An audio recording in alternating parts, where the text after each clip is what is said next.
What's a time where all they had to do was ask instead became a bigger deal than it should have? So I used to have this guy on my team who refused to ask for time off. He would instead plan a vacation and just call in sick every day. I don't like to ask for doctor's notes, but I have to if someone is calling out day after day after day. So I would check in with him. By this point, he would be sick for several days straight. Then he would get mad and explode into a rant about how I never give him vacation. He accused me of playing favorites, citing that I let such and such go to Disney last month and I let someone go to Europe for a couple of weeks over the summer, and he never gets that same concession. And every time I would ask the same question: why didn't you just ask for the time off? Because it's BS. I have my time. I should be able to use it however the hell I want. Okay, I agree. So why can't you just do that? Why can't you just say which days you need for vacation? Why do we have to create conflict? How exactly is trying to skirt a very basic PTO procedure and suspiciously calling in sick every day for a week easier than just submitting your vacation time like everyone else? I never got a legitimate answer, just hemming and hawing about how everything is BS and somehow rigged against him. The really crappy part is he would have legitimate sick days, but because of how he tried to misuse his sick time, we had to be on top of it if he started to do 2 days in a row, etc. And he always acted like people were being unreasonable with him. Fortunately, he was gone not long after that. The definition of playing the system, but in the worst possible way. Story 2. Oof. When I graduated high school, I received a scholarship to study abroad in Germany for 1 year and live with a host family. After the honeymoon phase passed, my host mom was on the phone every week with the organization that sponsored me, complaining about things I did that she didn't like. For example, throwing away school papers in the small receptacle in my bedroom.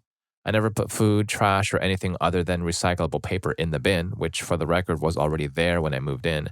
The family said I could use their house phone whenever I wanted to call my fellow American friend who was on the same scholarship. Apparently, I was misusing this privilege. These are just a few examples. It was definitely not a language barrier issue since she spoke fluent English. The sponsor threatened to send me home, so I called them and explained to them that she wasn't communicating her issues to me directly. I was none the wiser that I was doing anything wrong until my sponsor would tell me so. Thankfully, they finally listened and told host mom to start talking to me about her issues directly and that they weren't going to take any more phone calls from her. Story 3. He had all these expectations that he never communicated, namely bringing the trash out for them and walking with him and his daughter to and from pre-K in the mornings and afternoons. I cooked for them, I read to her, etc. I wasn't a slouch of a guest. So years ago, I spent a couple of days over at my father's house with his living girlfriend. My stay over was more business than personal. After my visit concluded and my father was driving me to my sister's place in another town where I was to spend another couple of days, while driving, my father told me that his girlfriend thought I was a bad guest. I asked him why she thought that. He said it was because after having dinner on my first night there, I didn't do her dishes. This is one of the reasons why I don't like going over other people's houses. Not for a few days or even for just a couple of hours. I inevitably wind up accidentally breaking some unknown, unspoken rule of the house and making my hosts unhappy. Truthfully, it didn't occur to me to do their dishes or offer to do so. The second after finishing dinner, immediately before I could say or do anything, my father started gathering our plates and utensils from the table and putting them in the dishwasher. Sitting there after dinner, never having been to my father's house before, I really didn't know what I should or shouldn't do next. Had she or my father spoken up and asked me to do the dishes, I would have done so. The thing is that my father and his girlfriend hate doing housework, so they hire a housekeeper to come over a few times a week to clean the house for them. But she expects her guests to do the housework for her as well? Story 4. In law school, we did a big mock settlement negotiation. Each person had a goal they wanted and a minimum they would compromise for. I was playing the victim who was going to get a settlement payout. I wanted money, but my assigned minimum was that I was not going to walk away without an apology. That was all I really wanted. The negotiation spiraled and dragged on into a standstill because despite it costing them nothing, nobody on the other side was willing to give an apology. Everyone was too worried that an apology might look like admitting fault or giving ground. In reality, it would have given them everything they wanted. It was probably one of the most important lessons I learned in law school. Don't get so hung up on the argument and details that you forget that the people you are dealing with are people, usually people who are stressed out and hurting. Story 5. I clean houses for a living and I try to communicate with my clients, but especially people who have never had help before tend to feel weird asking for certain things. Miss B had us for almost a year when she finally showed me a list of all the things I've missed or not known. She is there when we clean. She could have told me at any time, but chose to bottle her frustrations up. I had to talk her down from canceling her services and told her, I'm also human, I miss things, so does helper here. But we are always happy to correct it before we leave and going forward if we know. And somehow we haven't had any issues since. Just talk to me. Yeah, it feels like it is hard for some people to make requests in person. Story 6. A few years ago, a taxpayer got a letter saying he owed a ton of money and he needed to send documents in. Those letters are 100% automated and automatically assigned to auditors. This guy calls me one day, flipping his lid, just screaming at me. Won't let me get a word in at all. He slams the phone down, calls again, yells some more. He repeated this 3 times. Then I refused to pick up. 52 calls later, security and IT intercept and pull his number. For 3 days, they required me to walk out with the police officer because of his threats. So why did he get a letter? He entered his income incorrectly and added several zeros. All we needed was a copy of his W-2, which was written in the letter. Story 7. My mother-in-law is being really passive-aggressive about not getting to spend time with her grandbabies. She's got an autoimmune disease, but I am still able to keep a really busy schedule in her 60s all over town. She'll passively say to my father-in-law or sister-in-law that she's mad she doesn't get more time with her grandkids. She could just talk to us directly and we could work something out, but hearing it through a grapevine is super annoying. Also, it's 100% her schedule, but she doesn't realize that her schedule doesn't really allow for a lot of grandkids' time. She's usually got meetings or volunteering through most of the day and is upset the babies are asleep by 7:30. Story 8. When I was married, my husband was friends with a guy named Jake. We would sometimes hang out with Jake and his family, but I could never seem to fit in no matter how hard I tried. One of Jake's daughters was about 12 years old, named Lacey. One day, 3 years after I'd met them all, we'd been hanging out with the family for the day. On the way home, out of nowhere, my husband absolutely rips me a new one because it turns out Lacey's name was actually Lace, and I'd been calling her the wrong name for 3 years, and everybody thought I was a complete schmuck because of it. Apparently, for 3 years, they'd been dropping hints that this kid's name was Lace, and I just kept calling her Lacey, and everybody was sick of it and thought I was a complete and utter witch. Like, what the heck? 3 years later, they let this resentment fester? Hi, Lacey. How's school going? Actually, it's Lace, but school's going good. At no point in the preceding 1,095 days did that super simple conversation happen. Like, why? We got divorced not too long after that, so I never saw Lace again anyway. Story 9. This is a really dumb one. I work at a food production facility. The company generously provides plastic silverware for the break room. Recently, they have been putting down on labor cost and product waste. Essentially, we are losing money because of this economic slump, and they're trying to trim the fat. One day, the plastic silverware ran out in the lunchroom. It ended up being out for a week. A bunch of employees took this as a sign of the company cutting costs and they can't afford silverware anymore, that we all need to start looking for new jobs as it is going under. Some are claiming that the company doesn't care for the employees and are trying to make the break room inhospitable. Y'all, no one told the managers we were out. All I did was literally ask the manager why there wasn't any silverware in the break room, and he was like, "Oh, you're out? I'll order more." Story 10. Maybe not exactly the same thing, but my supervisor had an unofficial policy that if you got all your work done and communicated with her, you could leave a little early each day for doctor's appointments, other obligations, etc. It was a level of flexibility and professional trust that really helped with morale. But a couple people started taking advantage of it and would just leave whenever they felt like it or were done with their work for the day without communicating, which is the only thing our supervisor asked for. So unfortunately, she had to go back to the official policy, which is that everyone has to stay in the office on the clock for their entire shift, and any requests to leave early had to be formally submitted and approved as PTO days in advance, save for emergencies. Supervisor literally said all they had to do was ask me. That was my only rule. A reminder that even the most flexible of workplaces can't survive the wrath of a few lazy employees. Story 11. We remodeled our back garden about 10 years ago. There were some complaints about planning, but we were found to be within our rights for all the work we wanted to do. The wall between our garden and our neighbors was about 1 meter high at the top of the garden and 1.5 meters high at the bottom. We used to chat with our neighbor over the wall regularly, so I didn't want to change that dynamic. One day I heard raised voices and went out to find my neighbor arguing with the brickie who was rebuilding the wall. When I arrived, the brickie asked me how high I wanted the wall. I said, keep it the same height as it was, just not falling down like it was, hoping to get a smile. My neighbor snorted, glared at me, then walked off. Later that afternoon, a handwritten note came through the door telling us to never speak to him again unless it was through a solicitor. He hasn't spoken to us since. Turns out he wanted to do his garden and make it a bit more private. He wanted a higher wall of 2 meters. If he just said that at the time and asked, we'd have built the wall to the height he wanted and just charged for the extra material and work. Instead, he's now a sad, lonely old man who goes back into the house whenever he sees us.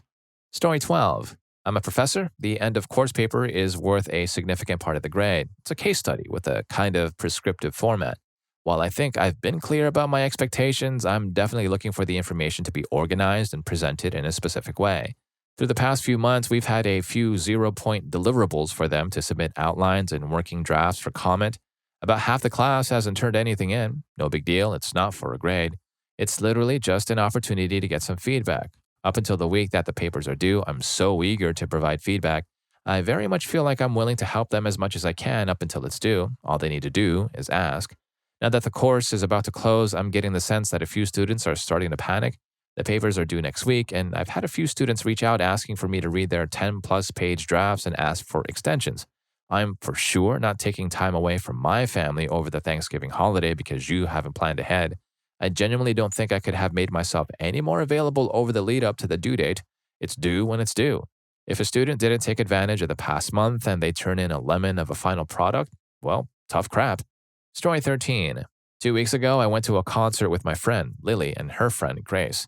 Got some vibes from Grace at the concert, so I asked Lily if I had been mentioned between them two at all because I didn't want to read into it too much and they were really close friends and live on the same property and hang out daily. She said I hadn't come up, but she would be willing to get any info for me and even Wingman to try and make it happen.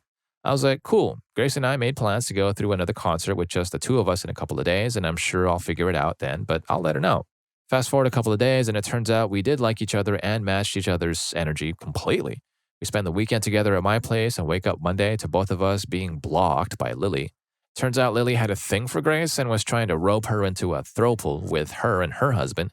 She didn't tell me this. She didn't tell Grace this, and Grace isn't interested in her like that anyway, even though she is bi and poly. She thought she was just a really good friend and didn't realize Lily had other intentions. I obviously had no clue either. If Lily had just told me when I first asked about Grace, I would have backed off out of respect for my best friend. But I'm glad she didn't say anything because Grace and I are basically inseparable at this point. But I feel like I lost a close friend over an easily avoidable situation. Lily has been nasty and mean to Grace in the time since and made her home life pretty uncomfortable. So Grace has been happily chilling at my place most of the time, which I'm sure is just making Lily even more upset at the both of us. She still hasn't spoken to me about it. I only found out by asking her husband why I was blocked on all socials. Story 14. Happens in prison all the time. Can't really blame them. I was a bit of an anomaly as a corrections officer. Had a bachelor's, etc. Minimum requirement is GED. You'd have some 5'0" rookie frothing at the mouth because an inmate passed an item. So the sergeant had us tear the dude's cell apart because he was passed a bit of coffee from his neighbor.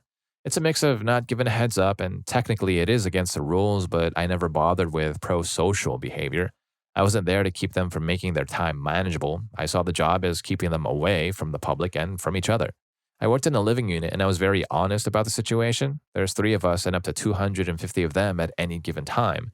We're not going to catch everything, probably didn't catch most things, but I did eliminate unnecessary issues by being lenient on some things. 5 extra minutes on the phone? Sure. Give your neighbor a soup? Why not? I even understood haircuts to a point. Tattoos were a hard no due to the constant medical headaches they cause. Some, actually many, would say that I was compromised by showing a little humanity, that they're mistreating me for 5 minutes extra on the phone. To me, it was just giving them rope if they were misusing it for nefarious means. Maybe, but I bet the majority just wanted 5 more minutes to speak to their loved ones the 2 times a day they get to. I always kept records of anything I did or any pass I gave, so if they turned up with something foul, I can go to the investigations team and have them check the recordings with times and dates. This is all a really long way to say that in prison, as long as I knew what was going on, I'd let a lot slide because passing food or sharing a meal in the day room doesn't hurt crap. Just give me a heads up or ask. Story 15. This is kind of a different one, but the same spirit. I played over half of Resistance Fall of Man PS3 launch title without jumping because I never tried to. I'd been playing a ton of Time Splitters Future Perfect where you can't jump. It was just kind of ingrained into my head that that wasn't a possibility. So when I started playing Resistance, I'd see things that I had to jump to get to, weapons, health, etc., and just think, must be kind of a secret or mechanic I'll get later, making it accessible on New Game Plus. Finally, I got to a portion of the game where I had to jump to progress and was so confused. I'd figured out other jumps. I thought they were puzzles earlier in the game, but was just stumped on this one. I thought maybe there's something to interact with and the prompts just aren't showing up. So I walked around pressing square. One of the times I randomly hit X and was just dumbfounded as I did the most basic thing with the most basic button. The rest of the game became much easier. Story 16. I used to work as a supervisor at a water park. On all the slides, top and bottom, there were signs and a recording in multiple languages saying, "Remove all loose articles before riding." Of course, every day people wouldn't heed the signs, the recordings, or the lifeguards, and they'd go down with loose cash, sunglasses, and other assorted articles of the loose and or valuable variety. For many attractions, it was as easy as the bottom lifeguard walking up a slide and picking things up in 6 inches or less of water. No problem. However, other slides had pools that you'd go out into, very dangerous to have people in the water, so we couldn't look for things without stopping the dispatch, which meant the line would get longer and people would complain. Our usual SOP was that we would stop the dispatch if the line was short and or we hadn't stopped recently, and either the supervisor or the guard would dive and retrieve any lost articles. Those articles were supposed to be delivered to our guest services to be logged for a stat of items lost and claims, but it was generally cool if someone gave an explicit description of the article.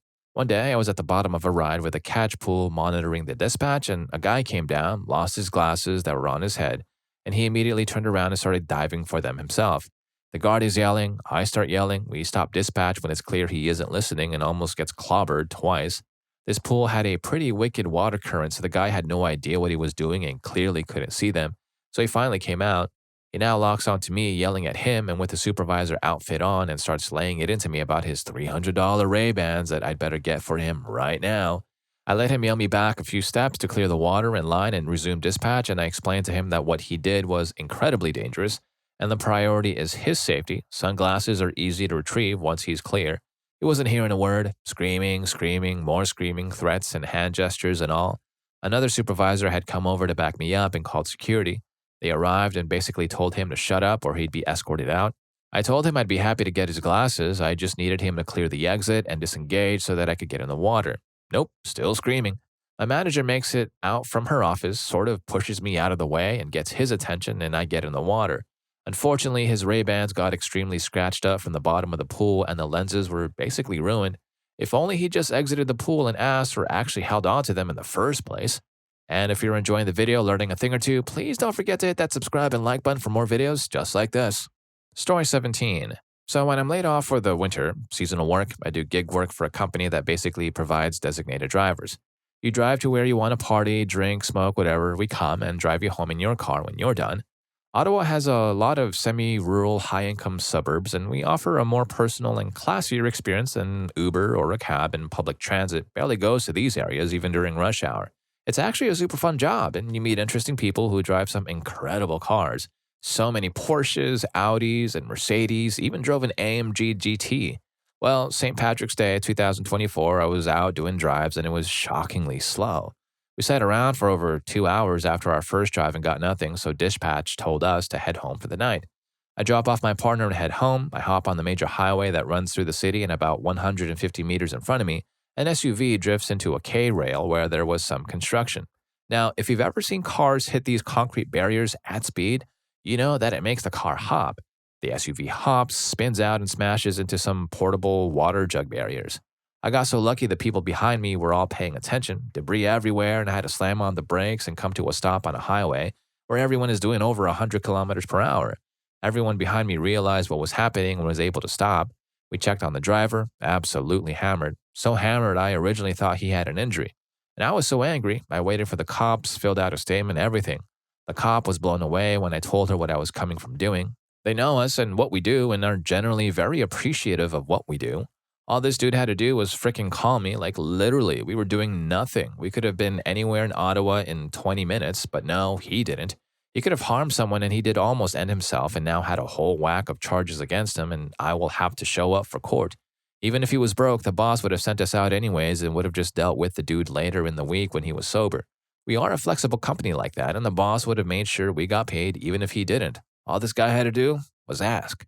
Story 18. Trump could have simply said he made a mistake in a tweet when he mentioned Alabama on September 1st, 2019. South Carolina, North Carolina, Georgia, and Alabama will most likely be hit much harder than anticipated.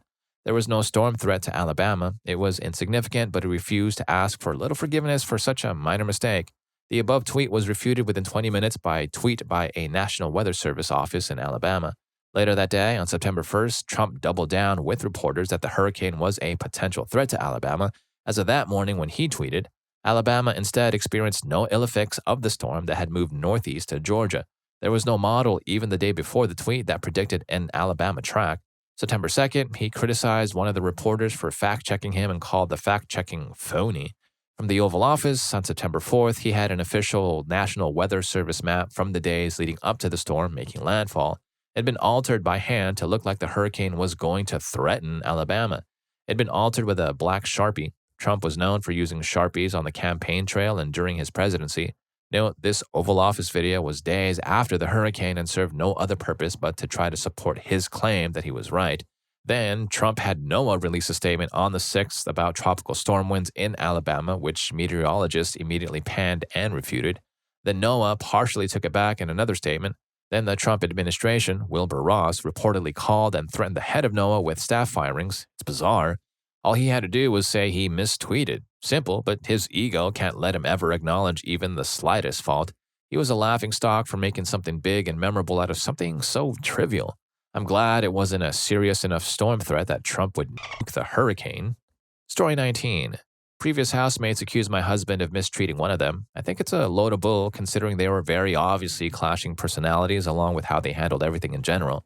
He literally said a few days beforehand that he was close to leaving anyway because the whole situation was reminding him of his mistreatment when he was younger. They could have told him right at that moment to go ahead and leave. Instead, they decided to go from 0 to 100 and send a message to all of our friends, except him, about all this stuff he was doing and that he stole her garments, which for one, we knew they would go into our room without permission, and two, considering the kind of person he is behind closed doors with me, it didn't really track right. It ended up leading to all of our friends basically deserting the two of them. Oh yeah, plus I think they planned it so I would stay there because I have receipts that they stopped paying me for utilities in December of last year. I've been very tempted lately to go scorched earth and put a public post on Facebook about it since I have one of their moms on Facebook. I won't openly drop names because some people will know who I'm talking about and I don't try to bring in more people towards them personally. They've messaged me after I've left and not once was it brought up after they were informed they never paid me for bills. Story 20. Oh man, I just remembered one. When my wife and I were dating, we did long distance. It was hard, but we made it through. Well, I'm hanging out with my cousin because it's her birthday. We were all close as kids, so we hung out like siblings. Seriously, she was like another sister to me. Anyways, my cousin does modeling and is an influencer. Not big time, mind you, but has a decent following. She posted a picture with myself and my sisters. For additional context, I am the only boy in my house and have 4 sisters, saying how she loved that we came to surprise her for her birthday and how it was all my idea. Now, I can kind of forgive this because I have a mixed family and am myself mixed. My cousin and 3 sisters are white as Wonder Bread. Anyways, my wife's younger sister and her ex-husband get all up in the comment section being like, this doesn't look like my wife, and starting this drama. I will admit seeing it at first glance, I could see how you get there, but one of the hashtags was like best family ever or something. Instead, they jumped to conclusions and freaked out. They get my wife involved and she says, why did you ask me about the post if you were concerned? You just commented? Or why didn't you just reach out to him? Again, I can kind of understand, but like it was unnecessarily dramatic. The irony being that the younger sister and her now ex are divorced due to infidelity. Go figure. Story 21. This was told to me by my ex-classmate. When he was in primary school on his first day of school during morning period, he had the urge to whiz really bad. But he didn't want to raise his hand and ask for permission to leave because the teacher said something along the lines of, I don't like it when students frequently excuse themselves to use the toilet during my lesson. The teacher sounded very intimidating too, so he didn't raise his hands and kept it in for the whole morning until he just couldn't. The teacher was shocked when he whizzed all over his seat and asked him why don't he just raise his hands to ask permission to leave for the toilet. And the boy innocently looked up to him and said it's because he didn't like it when students excuse themselves for the toilet during his lessons. Story 22. I don't know if this counts, but I am going through a situation right now. BF and I broke up after we voted on election day due to being incompatible. He also told me I had 45 days to find a new place and he'd be willing to extend it if I couldn't find anything by that time, and that I could keep gifts and certain things like the extra TV and a laptop. So I thought everything was fine, but I knew it was going to be awkward for a bit. He even invited me to go to the Renaissance Fair, but I declined because I was still processing all this as well as having to deal with background checks for a new job that he helped me get into. I managed to find a place and give him a timeline of when I expect to have all my stuff gone from his place. I was able to pack almost everything in like a day or two. I thought he'd be glad that I was making progress so quickly, but ever since then, he has given me passive aggressive / backhanded comments, constantly asking me if I had contacted my friend to make sure I get more of my stuff out, even though I'm waiting for a bed delivery and he got all my stuff and put into a corner of our room without asking. I've been making sure that he doesn't get involved in helping me move out. The thing is, he told me that he felt we were incompatible for months. I honestly kind of saw this coming since he always seemed bothered whenever I was around, and whenever I asked, he would tell me not to assume.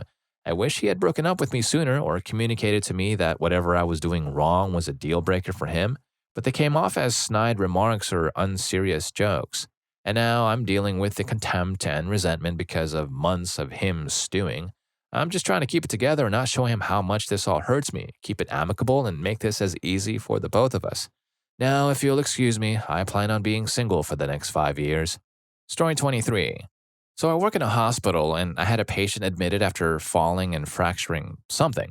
I tell her after leaving the room to hit the call light if she needs to go to the bathroom or if she needs me for whatever reason. She's upset, but agrees. A few minutes later, I hear her bed alarm going off, alerting us that she's gotten out of bed. So I run over to find her walking to the bathroom. I help her out and then tell her that she needs to call and ask for help if she's going to get up. She gets upset, saying, "What if I don't get there soon enough?" and she whizzes the bed. I tell her that I try to come as soon as I can, but I would much rather have to clean up some whiz than have her fall and fracture something else. She agrees again that she'll call, but 10 minutes later, she's getting up by herself again. This goes on for the rest of my shift, even though I remind her each time that she could seriously get hurt if she doesn't call. And before anyone says anything, no, she didn't have dementia. She was completely sound of mind, just very stubborn. So anyways, I leave for work and come back a couple days later, and you'll never guess what happened. This woman got up in the middle of the night by herself, fell, and fractured multiple vertebrae. So yeah, if only she didn't have to do it her way and just asked for help, she would have saved herself a lot of time, pain, and money. Story 24. Oh man, when I was a kid, I moved with my mom and stepdad to a new town. I was a nerdy kid, didn't have any friends. That summer, my mom encouraged me to make some friends and get outside. There were some kids my age who played baseball. I showed up and embarrassed myself big time. I couldn't throw, couldn't catch. My life was over at that moment. There were 8 of these guys, and to field a baseball team, you need 9. The best player lived next to me, and he befriended me and told me to come back to the ballpark to play. Benny was cool, taught me how to catch, encouraged the other guys to include me, even gave me a new baseball hat. Over the summer, the other guys came around. Whenever we played, though, and someone hit a homer, it went over this fence where this dog lived. Not even really a dog, it's more like a monster. I mean, this dog had already harmed kids, so when the ball went over the fence, that was usually the end of that ball. Well, one day, a home run was hit early in the day, and that was our only ball, and we couldn't afford a new one. Everyone was bummed, but I remembered my stepdad had a ball in his den. I ran home and grabbed it so we could keep playing. Since I got the ball, I got to hit first, and wouldn't you know it, I hit my first ever home run. Everyone was happy for me, but I realized it was a signed ball, and my stepdad was going to be furious. Signed by someone called Babe Ruth. My friends explained the importance of the ball, and we all worked to get it back. We designed a contraption to get it, but that didn't work. We created a pulley system to lower one of my friends so he could get it, and we pulled him back. Strike 2. Eventually, Benny decided he was going to jump the fence and get the ball. He put on his fastest shoes, the kind guaranteed to make you run faster and jump higher. He jumped the fence, got the ball, and made it back over the fence. The problem was that the beast jumped over the 10-foot fence too, and started chasing my friend. Benny jetted around the entire town with that dog chasing him. I mean, like through the streets, a swimming pool, a movie theater, everywhere. He made his way back to the baseball field, jumped over the fence, and the dog pushed his way through. He was looking at my friend, and the fence fell on the dog. We ended up getting the fence off of the dog, and the dog ended up being really friendly. We knocked on the door to explain to the owner what had happened. The guy said, "Why don't you just knock on the door? I would have gotten it for you." It still ended up being the greatest summer of my life. Story 25. Not really in the spirit, but it reminded me of a really bad manager I had. She got upset with me during a meeting and said, "In the future, do exactly what I ask you to." She'd make a habit of standing at my office door and clearing her throat. I I'd continue working for a few minutes and then pretend like I was saving the project I was working on. One day, she handed me an inter-office envelope and said, "Take a look at these. When you figure out what they are, put them on my desk." So I said, "Okay." I opened the envelope in her presence and saw they were all requests to close accounts. I put them back in the envelope, walked past her, went into her office, and placed them on her desk. Walked back towards my office, past her, sat down, unlocked my computer, and started working again. And she continued to stand there. After a few minutes, I looked up and asked, "Did you need me for something else?" She just said, "Well?" Looked at her in confusion and said, well, what?" She said, "Are you going to tell me what the documents were?" I said, "Oh yeah, they were requests to close client accounts." She asked when I was going to tell her. I said, you told me to look at the documents, and when I figured out what they were to put them on your desk. You never asked me to let you know what the documents were, and well, you did tell me in front of the entire team to do exactly what you asked me to, so I guess in the future be a better communicator." Story 26. Small scale, recent example. I recently informed my dungeon master of 4 years that I was going to be leaving the campaign, citing that we didn't communicate well and that my playstyle created friction in the group. The full story is that I found her DMing style to be far too railroady and focused on the story she wanted to tell, not necessarily on the game we wanted to play. I also felt that her spouse was playing a truly obnoxious character. Now, normally, I would have just addressed my issues directly to the DM and we'd work it out. That's pretty standard, and I have known this couple for over a decade. Should be easy to solve, right? Well, the thing is that I did reach out to her the first time an issue came up where I felt a session was thoroughly unenjoyable. Long story short, I had no ability to interact with the world and had to wait 2 hours real time to actually do anything that session.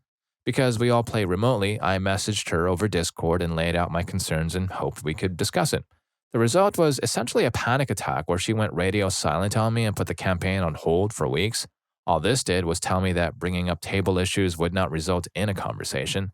Anyways, more and more issues piled on over the next 3 years and my patience finally ran out, so I decided to bail. If she'd been willing to talk about things 3 years ago and have us both get on the same page, I think a lot of frustration could have been avoided. Story 27. My ex-best friend and I used to work together. When I left that job where they treated me terribly, I got a job doing shifts. They were always the same pattern, and every 4 weeks I had a week off or so. I had plenty of free time, more than I'd ever had before. She worked Monday through Friday, 9 to 5, so I would come see her after she finished, but before I started work or on one of my days off. Same pattern, unless I took overtime. One day I thought, hang on, I'm doing all the scheduling here. I drive, but she doesn't, so I'd given her leeway before now. So I waited for her to ask to hang out. Nothing. We still talk, but she didn't invite me out. When I finally brought it up with her, she said, "You work shifts. How am I supposed to know when you're free?" I said, "You ask? You literally have to just say, 'Hey, I'm free Friday. Want to hang out?' And if I'm free, I'm free. And if I'm not, well, we'll do another day." "Well, I don't want you to say no." So I said, "Look, you'll make me feel like you care if you just ask a simple question. Like, that's how adult meetups work. You ask if someone is free and you make a plan together like I've done for you."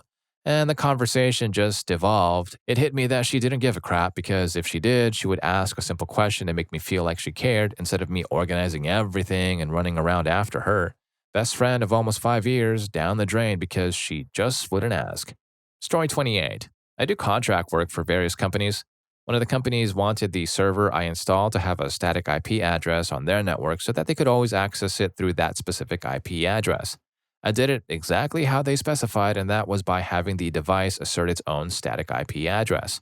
I told them that this could be a problem, but they didn't listen. I also told them that if they ever wanted to make a change to the network, that they should contact me beforehand so that the system I installed wouldn't break drastically. I even told them I'd go out there for free and manually make the change myself if they just called me in advance so they could keep running seamlessly. And I even put it in the contract terms as a special exception for their company if they just called me in advance. I specifically said this because they had been hinting that they were thinking about replacing their entire network. Well, at 9:30 p.m. on a Tuesday, I get a panic call from one of the managers at the company saying, "We can't access the server." I asked them if they had made any network changes, and the manager said they had replaced their entire network and that they could no longer access this server. I told them, should have called me beforehand. Added them to my normal schedule, which was already booked 3 days out, and charged them my full service call rate. Cost the company a lot of money in both lost revenue and expense for the on-site.